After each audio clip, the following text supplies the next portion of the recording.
여러분 예수님 사랑하시지요?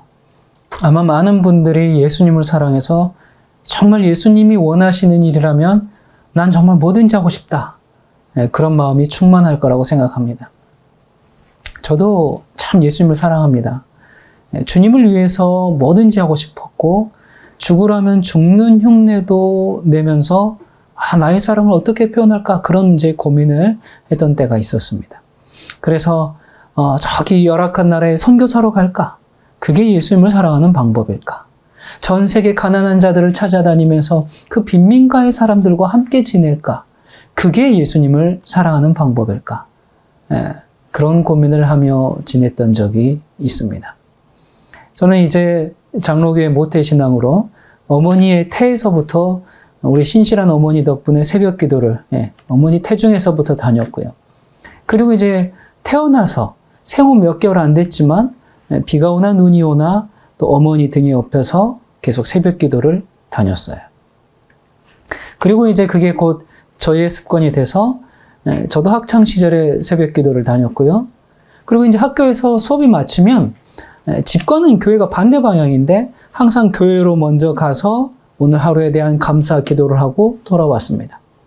저는 학교, 집, 교회 이것밖에는 몰랐어요. 그래서 그러다가 학교에서 이제 수업 중에 비가 많이 오는 날이면 오래된 교회에 비가 새지는 않을까 그런 걱정하는 마음에 수업을 빠지고 교회에 가서 비 새는 곳은 없는지 이렇게 둘러보고 그런 중고등학교 시절들이었습니다. 여러분 이렇게 들으니까 굉장히 모범생 같죠? 신앙심도 투철하고요. 그렇지 않습니다. 그때는 뭐 사춘기 때니까 친구들과 어울려 다니면서 사고도 정말 많이 쳤고요. 문제도 많이 일으키고 어머니 속도 좀 상하게 하고 그랬어요. 이렇게 중고등학교를 다녔고요. 대학에 가서는 운전면허를 따자마자 새벽기도 차량을 운행했습니다. 그리고 매주 금요철야에 참석했고요. 여름방학 때는 40일간 산속의 기도원에 들어가서 내려오지를 않았습니다. 그 젊은 대학생이 그 40일 동안 산속에 들어가서 방언도 하고요. 환상도 보고요. 그리고 또 40일 동안 있다 보니까 기도원의 총무처럼 이런저런 일들을 이제 봐줬는데요. 이게 여름방학 기간이니까 지금도 뭐 그런지 요즘 예전에는 중고등부 수련회가 다 기도원 같은 데로 많이 왔었거든요. 그렇게 이제 수련회가 오면 그 저녁 집회 시간에 제가 손이 다 찢어지도록 북도 두드려줬습니다. 제가 이제 그 기도원이 제가 살던 고향에 있는 산속에 있는 기도원인데 요즘도 제가 고향에 가면 가끔 그 기도원을 갑니다. 거기가 참 너무 아름다운 곳이에요. 바로 앞은 바닷가가 펼쳐져 있고요. 아주 큰 바위에 또 이렇게 그 뒤로 옆으로는 뒤로는 산 속에 그래서 굉장히 정말 기도할 만하는 그런 풍경을 갖추고 있는 그런 기도원인데 그 기도원에 가보면 제가 쳤던 그 북이 3, 40년이 지났는데도 그 자리를 아직까지 지키고 있습니다. 저는 그것이 예수님을 사랑하는 방법인 줄 알았어요. 그러던 어느 날 성경을 읽다가 아주 단순한 진리를 보게 됐습니다. 성경에 너희가 나를 사랑하면 40일 금식을 하리라 그렇게 되어 있더라고요. 그거 아닙니까? 그러면 너희가 나를 사랑하면 주일 예배, 새벽 예배, 수요 예배, 금요 철야 예배 모든 예배에 빠지면 안 되리라 그렇게 되어 있습니까? 아니죠. 너희가 나를 사랑하면 하루에 성경을 1시간씩 읽으리라 그렇게 되어 있나요? 그것도 아니에요. 그러면 너희가 나를 사랑하면 헌금을 많이 해라 아니면 1년에 최소한 1명씩은 전도 좀 해라 그거 아닙니까? 그럼 뭡니까? 성경이 답을 해주고 있죠. 요한복음 14장 15절에 너희가 나를 사랑하면 나의 계명을 지키리라. 나의 계명을 지키는 자라야 나를 사랑하는 자니 나를 사랑하는 자는 내 아버지께 사랑을 받을 것이요 나도 그를 사랑하여 그에게 나를 나타내리라. 요한일서 5장 3절에 하나님을 사랑하는 것은 이것이니 우리가 그의 계명들을 지키는 것이라. 그의 계명들은 무거운 것이 아니로다. 너희가 나를 사랑하면 뭐 하게 된다 그래요? 계명을 지키리라. 그러니까 예수님을 사랑하기 위해서 어디 오지로 가야 하는 게 아니더라고요. 너희가 나를 사랑하면 나의 계명을 지키리라. 지키라! 그럼 명령이 아닌 지키리라. 지키라는 명령이지만 지키리라는 자발적으로 그렇게 하게 된다는 겁니다. 어떻게 하면요? 하나님을 사랑하면 누가 뭐라 해서가 아니라 자발적으로 계명을 지키게 된다는 말씀입니다. 여러분이 연애할 때 사랑하는 사람을 집에 데려다 주는 게 서울에서 뭐 어디 강원도 원주까지라도 얼마든지 데려다 주고 또 뭐 그런 것처럼 그 왜 그래요? 사랑하면 자발적으로 많은 사람들이 계명을 지키기 싫은 사람들이 뭐라 그래요? 그 요한복음에 있으면 이런 말씀하셨죠. 새 계명을 너희에게 주노니 서로 사랑하라. 이 말씀 있어요. 이 말씀 언급하면서 예수님이 신약 시대에 와가지고 새 계명 줬지 않느냐. 그거 뭐라고? 서로 사랑하는 거야. 서로 사랑하면 이젠 계명 지키지 않아도 돼. 그렇게 얘기합니다. 그래서 그 얘기를 들은 많은 분들이 그렇지. 사랑하면 되니까. 그 계명을 지키는 것은 그 구약에 사는 거고 유대주의고 그 율법주의고. 근데 지금 이 말에는요, 세 가지 문제점이 좀 있습니다. 첫 번째, 하나님을 사랑하는 것은 이것이니 라고 했으니까 하나님을 사랑하는 방법에 대해서 말씀을 했는데 갑자기 서로 사랑하라. 이건 뭐예요? 이웃사랑을 얘기하면서 은근슬쩍 무시하고 하나님의 사랑을 넘어가 버리고 있는 것이죠. 두 번째, 서로 사랑하라가 여러분 세 계명일까요? 이건 세 계명 아닙니다. 레위기 19장 18절에 보면 이웃 사랑하기를 내 몸과 같이 하라. 내 몸처럼 사랑하라. 여러분, 레위기가 구약입니까? 신약입니까? 구약입니다. 예수님 오기 전입니까? 후입니까? 오기 전입니다. 그러니까 이웃을 내 몸처럼 사랑하라는 말씀은 예수님이 신약에서 하신 말씀이 아니에요. 이미 구약에 있는 말씀입니다. 근데 유대인들이 사랑 없이 율법의 문자만 지키고 있으니까 예수님께서 구약의 말씀으로 다시 계명의 근본 정신은 사랑이야. 그래서 다시 상기시켜 주신 것이죠. 그거 새롭게 만들어낸 새로운 신약에서의 계명이 아닙니다. 그러면 세 번째, 사랑만 하면 돼요. 예, 좋습니다. 그럼 어떻게 사랑하는 게 서로 사랑하는 겁니까? 서로 사랑하는 것이 새 계명이야. 우린 이런 새 계명을 지키는 새 언약, 새 시대에 살아. 라고 말하는데 어떻게 사랑하는 게 사랑을 실천하는 겁니까? 가가지고 형제님, 자매님 사랑합니다. 그렇게 말해주면 됩니까? 따뜻한 눈빛과 표정을 지어주고 또 친절한 말을 해주고 뭐 그러면 이웃을 사랑하는 겁니까? 예. 근데 이게 또 사람마다 성격과 그 성향의 차이가 있잖아요. 기준이 없어요. 내가 생각하기에 나 이만큼 표현했어. 나 이렇게 했으니까 됐다라고 생각할 정도예요. 아니면 상대방이 느낄 때 저 사람이 나를 사랑하는구나. 나에게 친절을 많이 베풀었는구나 라고 만족할 정도입니까? 도대체 어느 정도로 해야 그 사랑하는 것이 이제 충족이 됩니까? 기준이 어디 있습니까? 기준이 없습니다.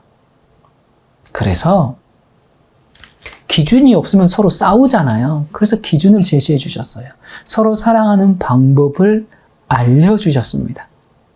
성경에 이웃을 사랑하는 6가지 방법에 대해서 알려주셨는데 그게 뭘까요? 그게 10계명입니다.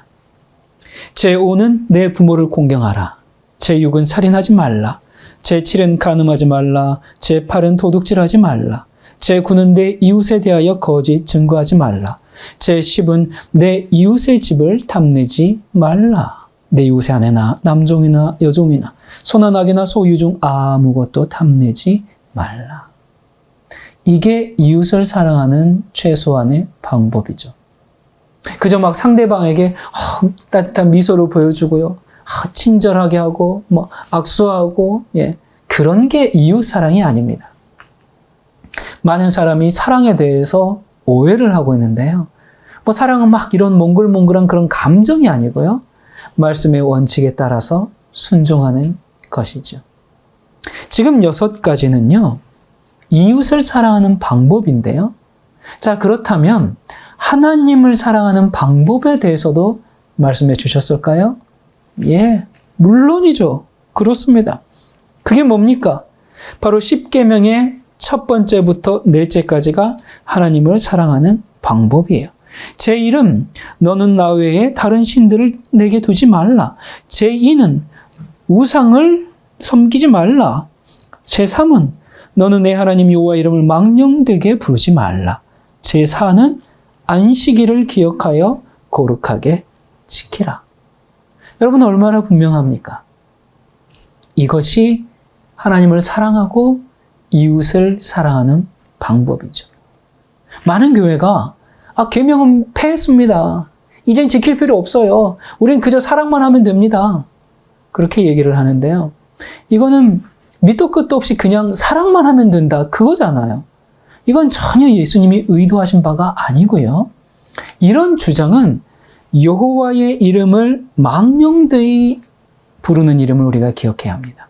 예수님께서 하지 않은 말씀을 예수님이 하신 말씀이야. 이게 예수님의 뜻이야. 이게 하나님의 뜻이야. 라고 자기의 뜻을 하나님의 뜻인 것처럼 이렇게 하는 거. 그게 여호와의 이름을 망령되이 부르는 겁니다. 그래서 사도 요한이 뭐라고 합니까? 요한 2서 1장 6절에 사랑은 이것이니 우리가 그 계명을 따라 행하는 것이요. 서로 사랑하는데 어떻게 사랑하라 그래요? 계명을 따라 행하라. 여러분 이게 율법주의입니까? 10계명을 지켜야 한다고 얘기하면 많은 교회에서 그 율법주의야 그렇게 얘기합니다. 우리는 법 아래 있지 않고 우리는 은혜 아래 있어. 그러니까 10계명을 지킬 의미에서 벗어났어. 그렇게 얘기합니다. 참 듣기 좋은 말이죠. 속 편한 얘기입니다. 왜냐하면 내가 해야 할 의무가 사라져 버렸거든요. 그저 예수님이 모든 걸 사해줬으니까 나는 그저 그 구원을 받아 누리면서 사랑만 하면 된다. 근데 그 사랑이 뭔지 정의가 없어요. 그러니까 그것이 사랑인지 아닌지 알 길도 없어요. 그냥 자기 생각이 법이 되고 판단 기준이 되는 겁니다. 그래서 오늘날 기독교가 이렇게 혼란스러운 거죠. 짝퉁이, 모조품이, 위조된 복음이 교회 안에서 판을 치고 있기 때문에 사람들이 갈 길을 몰라 방황하는 것입니다. 10계명을 준수함으로 율법주의자가 되는 게 아니죠. 5째 계명에 따라서 부모님을 공경하는 사람, 8째 계명대로 도적질하지 않는 사람, 첫째 계명을 범하지 않으려고 다른 신 섬기기를 거절하고 목숨까지 빼앗긴 순교자들을 우리가 저 율법주의자들 그렇게 비난합니까? 비난하는 사람이 이상한 사람이죠. 그러면 율법주의자가 되지 않기 위해서 오늘부터 우리 죄 지으면서 살까요? 여러분 하나님의 뜻대로 살기 위해서 계명을 지키는 것을 율법주의라고 한다면 나는 구원받았기 때문에 오늘부터는 이제부터는 내 마음대로 살겠다.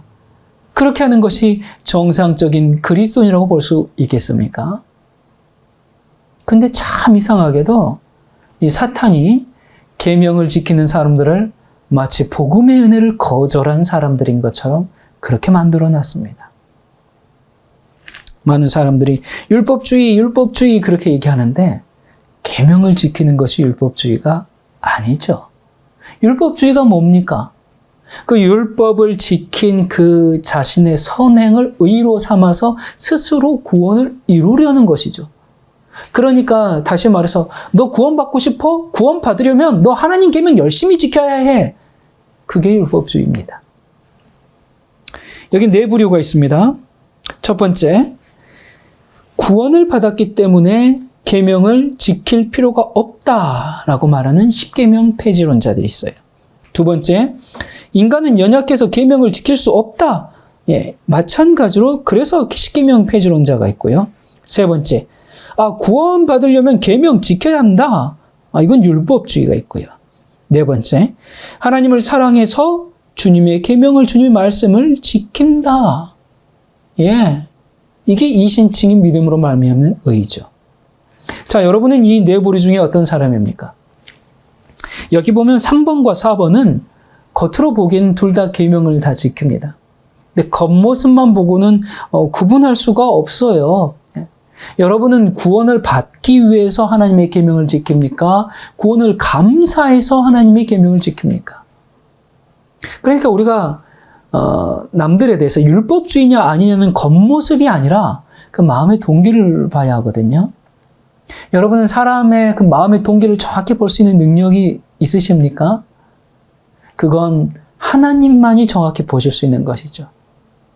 그래서 인간은 함부로 자신의 기준을 잣대로 남들을 판단해서는 안 돼요. 우리가 아무리 계명을 잘 지키고 정말 선하게 잘 산다고 해도 그 행위로 구원받을 수 있나요? 없어요. 하지만 칼 바르트는 이렇게 얘기합니다. 진정으로 금해야 할 것은 행위 자체가 아니라 그 행위를 신뢰하는 것이다.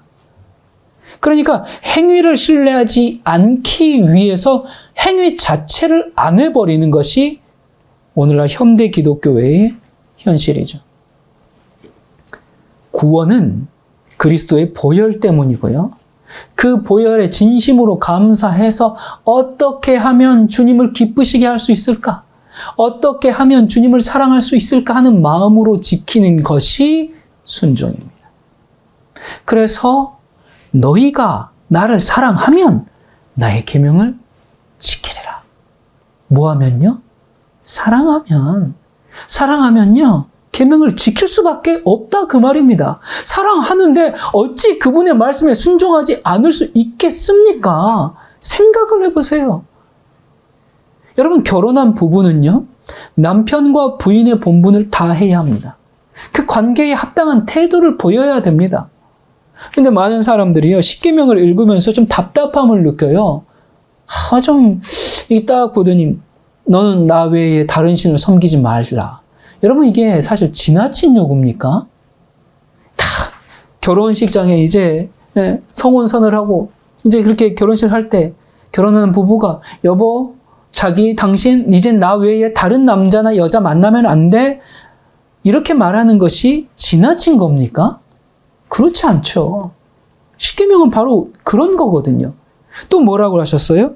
우상 숭배하지 말라. 하나님이 아닌 다른 것들을 더 사랑하지 말라.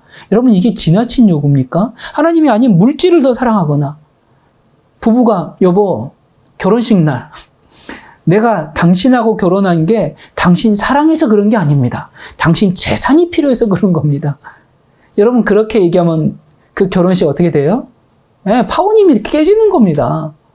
마찬가지로요. 하나님, 제가 하나님 믿는 게 하나님 믿어가지고 복 받고, 자식 잘 되고, 사업 잘 되고, 천국 가고, 나 그러려고 하나님 믿는 거지, 제가 하나님 사랑해서 그런 줄 아십니까? 하나님이 그런 거 해준다고 하니까 좀 사랑해 볼게요.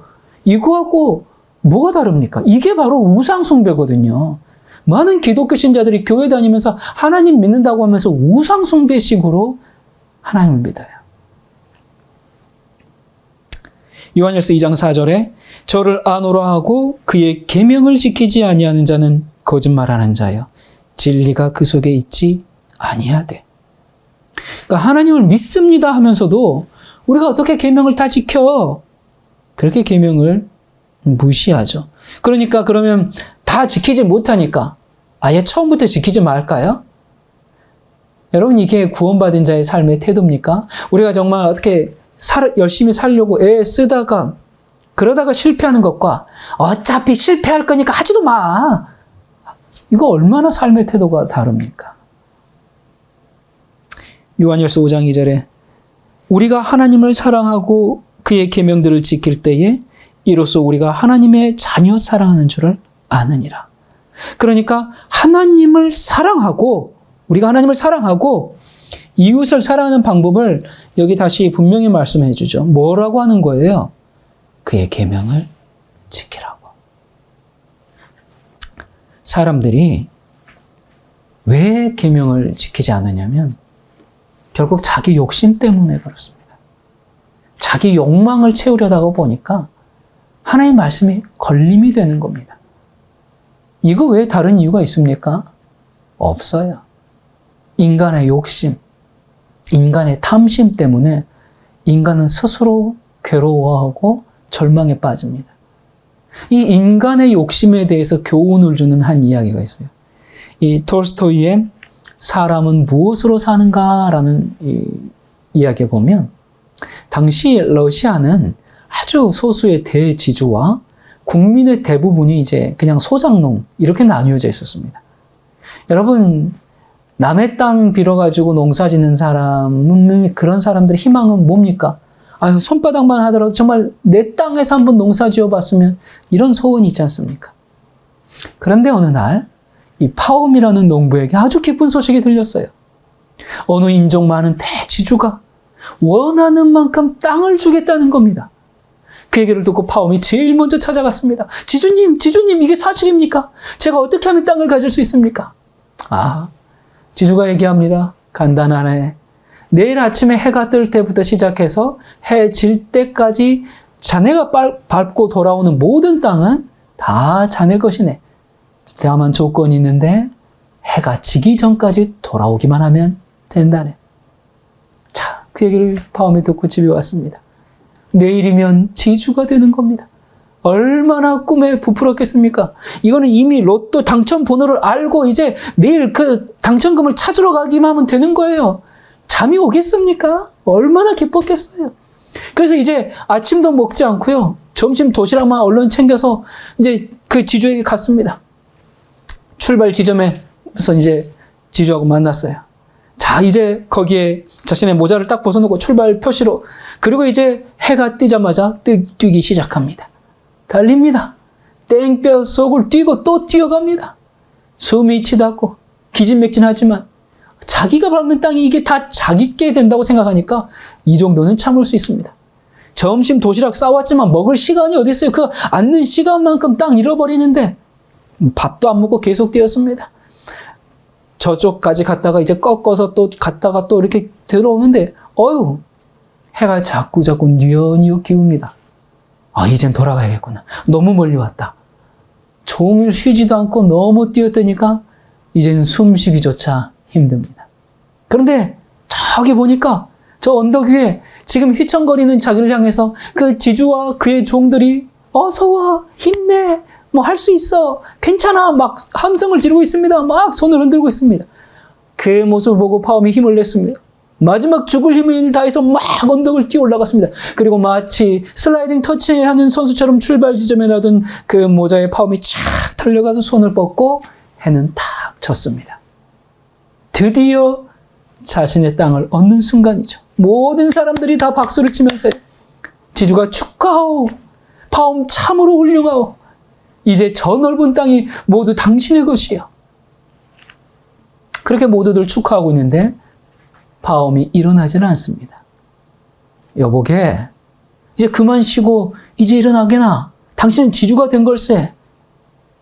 그런데 파옴은 그 모자에 손이 닿던 그 순간 심장이 터져버려서 죽고 말았습니다.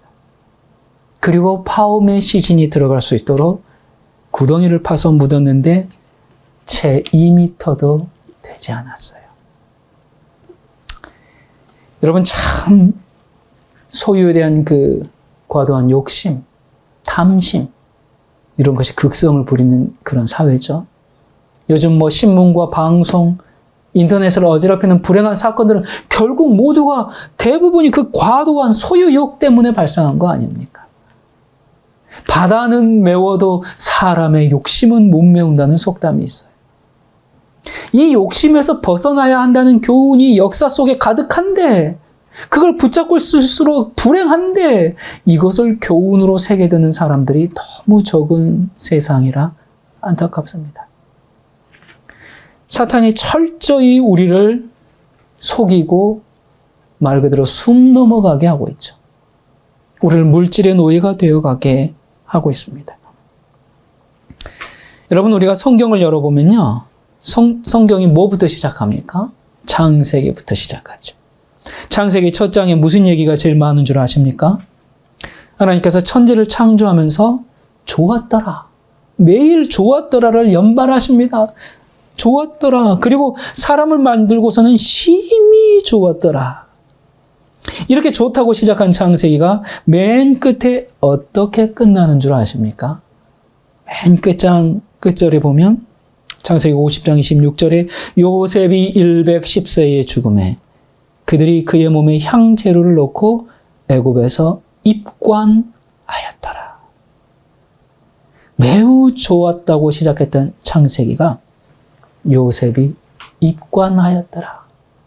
장례식으로 끝납니다. 여러분, 저는 목사이기 때문에 장례식을 참 많이 다닙니다. 입관, 장례, 또 발인, 하관. 근데 그 중에서도 가장 마음이 아플 때가 입관입니다. 예. 여러분, 근데 이 창세기가 뭘로 끝나요? 입관식으로 끝납니다. 이게 뭐가 좋습니까? 이 장례식을 마친 후에 이스라엘 백성은 이제 종이 됐습니다.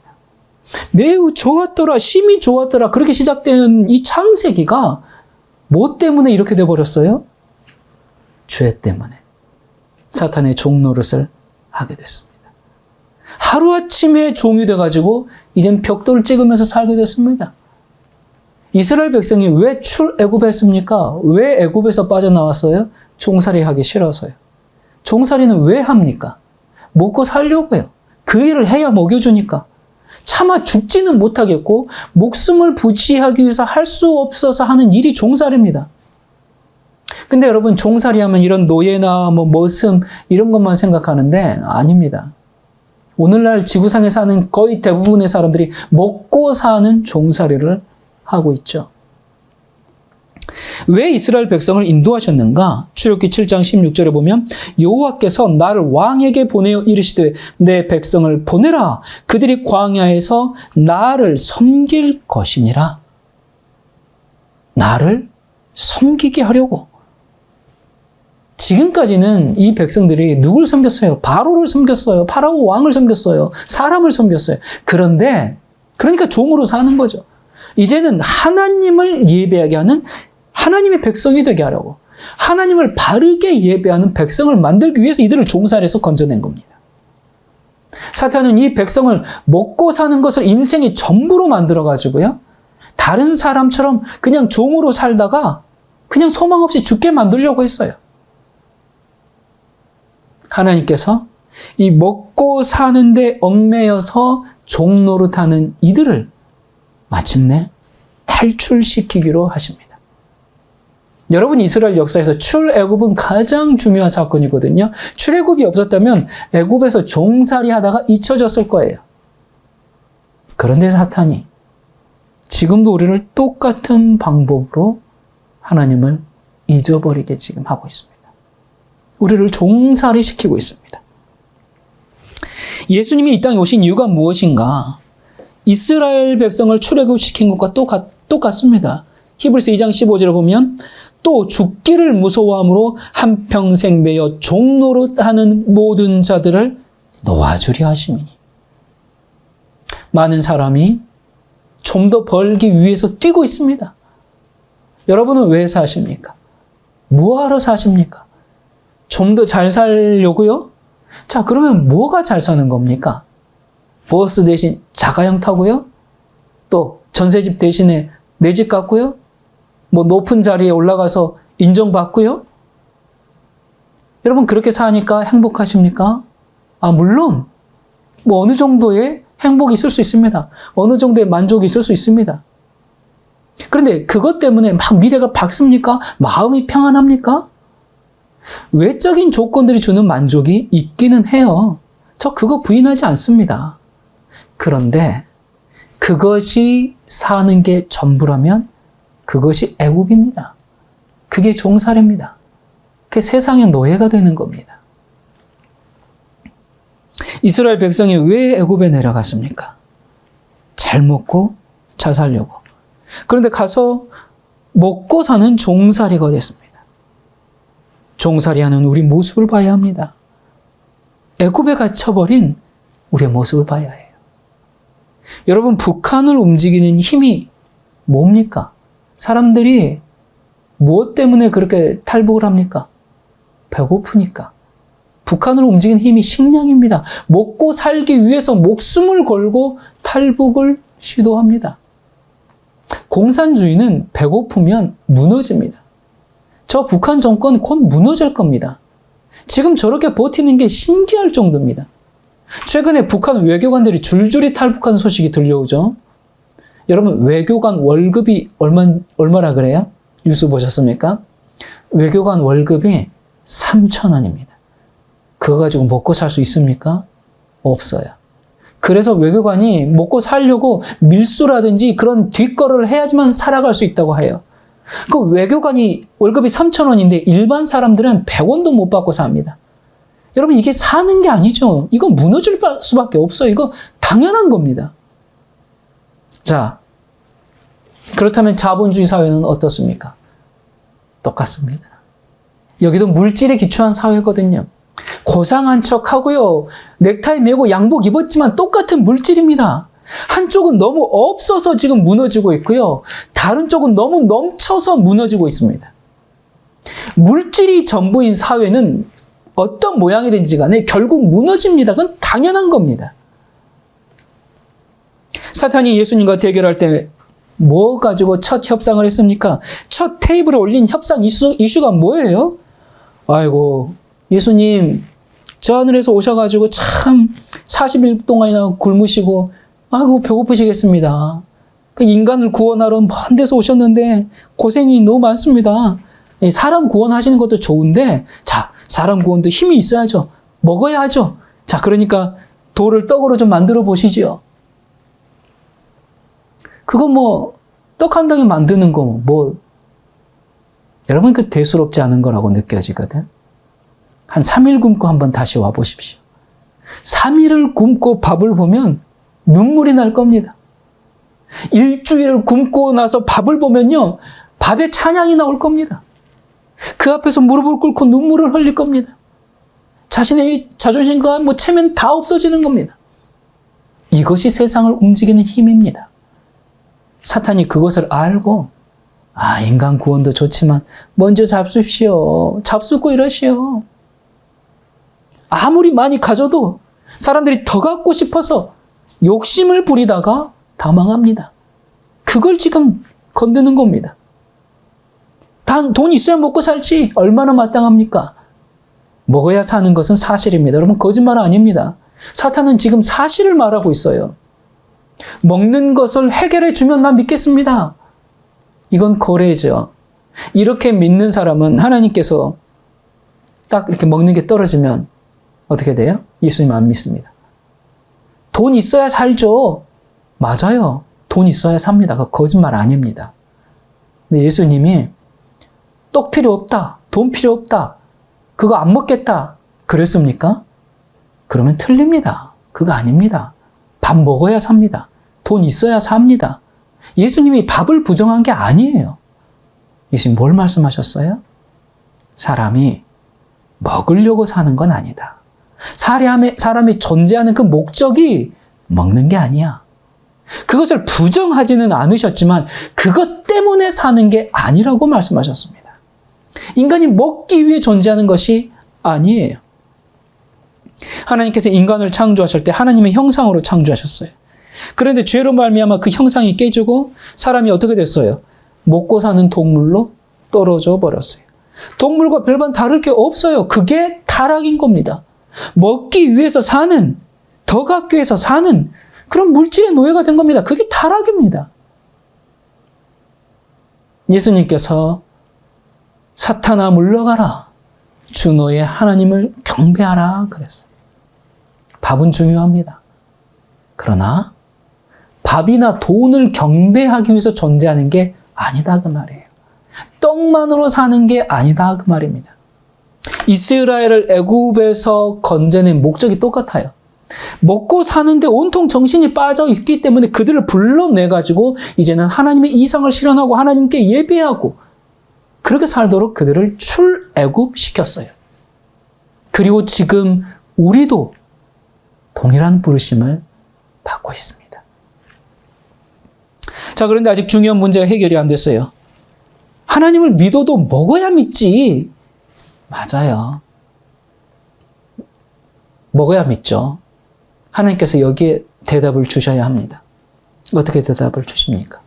이스라엘 백성이 애굽에서 출애굽을 한 지 한 달이 되니까 가지고 온 양식을 다 먹었습니다.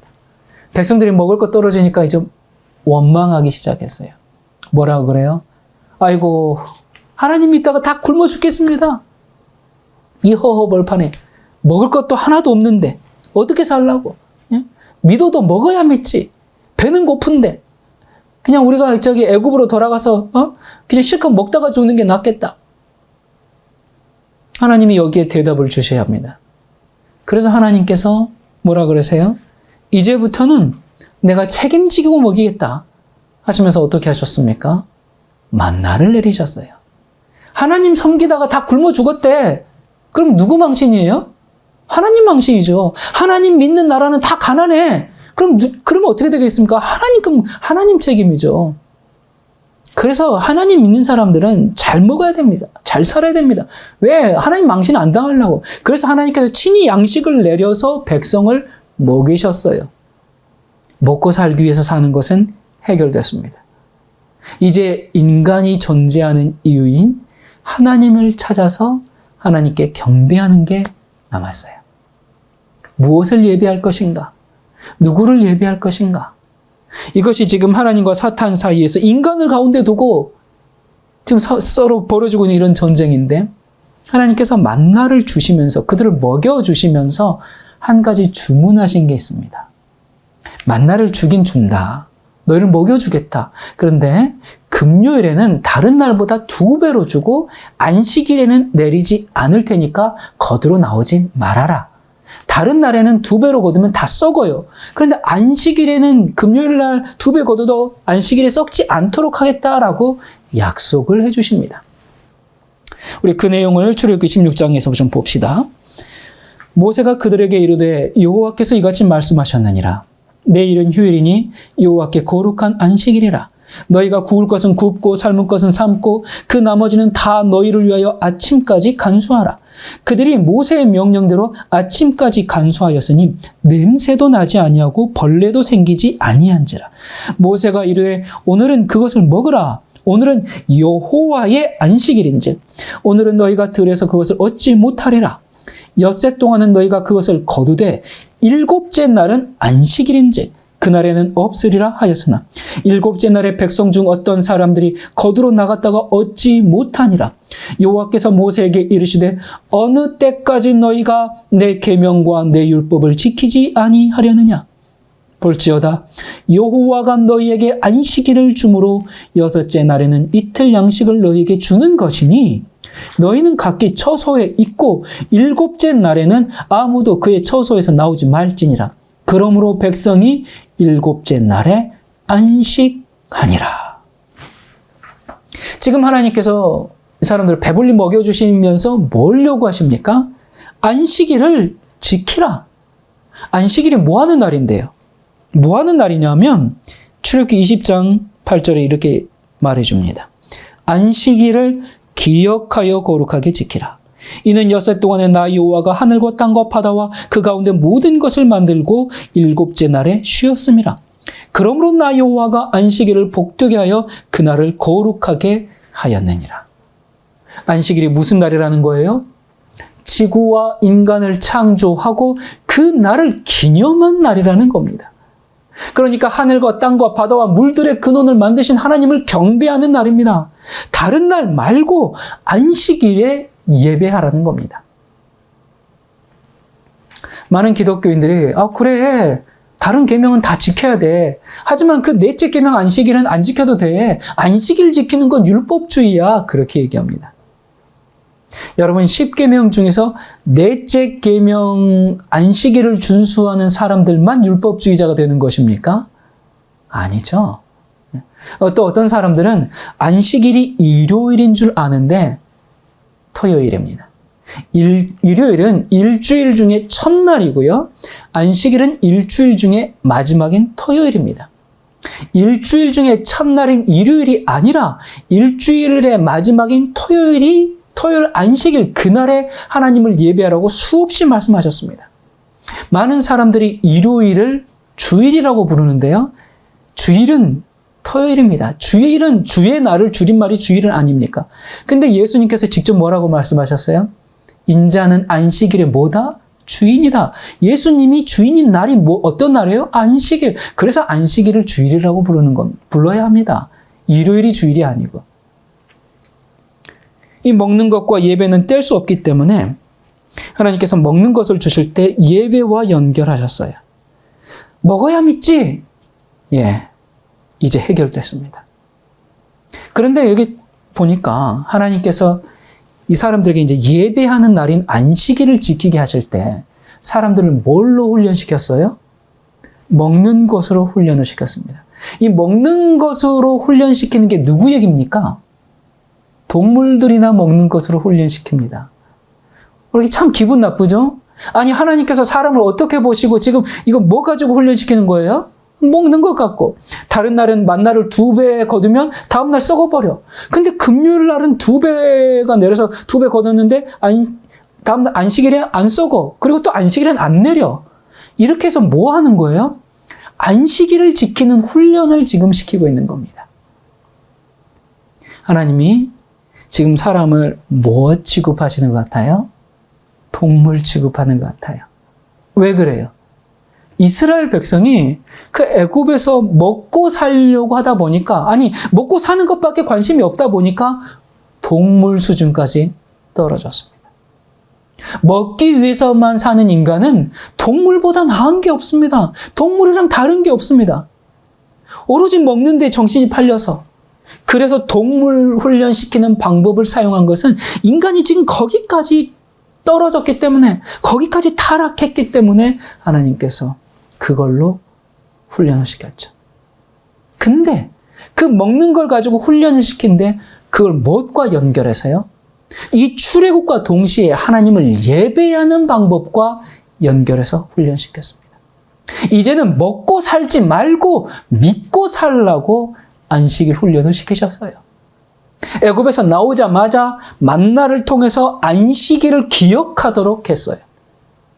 먹고 사는 데서 해방돼서 하나님을 바르게 예배하는 기념일을 주셨어요. 아, 우리가 이제 출애굽했어. 이 애굽에서 나왔어. 그 첫 번째 증거는 다름이 아니라 이제는 안식일을 지키면서 하나님을 예배하는 백성이 되었다는 것, 그것이 애굽에서 나왔다는 첫 번째 증거였습니다. 그들이 그걸 잊어버리면 안 돼요. 그래서 기억해서 지켜야 합니다.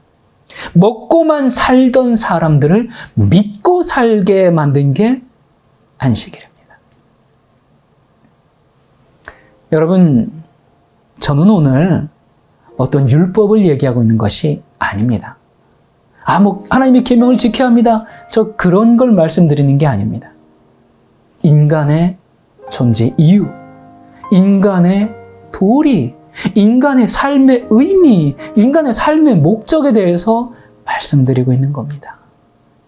우리가 동물이 아니고 노예가 아니고 먹고 사는 데만 정신 팔려 사는 그 저급한 타락한 인류가 아니라 자기를 만드신 창조주를 예배할 줄 아는 인간의 도리에 대해서 말씀드리고 있는 겁니다. 하나님께서 안식일 계명을 10계명에 넣어두실 때 그냥 안식일을 지키라 그렇게 말씀하지 않으셨어요. 뭐라고 하셨습니까? 안식일을 기억하여 거룩히 지키라 하셨어요. 왜 기억하라고 했을까요? 이유는 분명합니다. 오늘날처럼 믿는다고 하는 사람마저 다 안식일을 잊어버렸지 않습니까? 그리고 엉뚱한 날을 안식일이라고 하면서 그렇게 예배일로 삼을 것을 아셨기 때문이 아닐까요? 우리가 안식일을 지킴으로 인간의 형상을 잃어버리지 말도록 합시다. 하나님께서 당부하신 그 안식일을 우리가 기억하여 거룩히 지키도록 합시다. 기도하겠습니다. 은혜로우신 하나님 아버지, 우리를 인간답게 살도록 하기 위해서 성경을 주시고 10계명을 주시고 하나님을 바르게 경배할 수 있도록 알려주시니 참으로 감사드립니다. 사탄은 믿고 사는 것이 아니라 먹고 사는 것이 전부가 되게 하려고 우리를 속이고 있습니다. 이 속임수를 빨리 깨닫고 믿고 사는 우리가 되게 해 주시옵소서.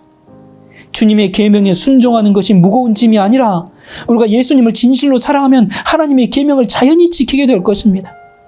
우리 마음이 하나님의 말씀대로 사는 것을 기뻐하고 즐거워하게 해 주시옵소서. 사랑이신 예수 그리스도의 이름으로 간절히 기도드립니다. 아멘.